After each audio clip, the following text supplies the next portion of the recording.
एखाद्याला गिफ्ट द्यायचं तर ते असं द्यावं, की त्याला वर्षानुवर्ष ते लक्षात राहील. सकाळी नाश्त्यामध्ये पनीर पराठे खाऊन ना मन अगदी खुश झालं होतं. बाहेर निघालो होतो काही कामासाठी, केस धुतले होते सकाळी आणि सुकवायला वेळ नव्हता म्हणून हेअर ड्रायरने मी हे केस सुकवले आणि मग निघालो. काम केलं आमचं आणि लोलोसाठी येताना एक चप्पल आणली होती. घरी आल्यानंतर त्याला धीर नव्हता, त्याने लगेच काढून ती घालून बघितली.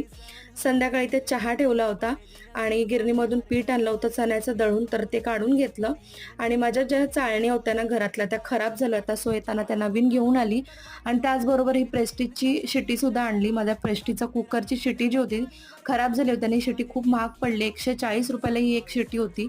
त्यानंतर मसाल्याच्या डब्यामध्ये मसाले वगैरे भरून घेतलं आणि जसं मी म्हटलं व्हिडिओच्या सुरुवातीला, की गिफ्ट एखाद्याला द्यावं तर ते लक्षात राहिलं पाहिजे.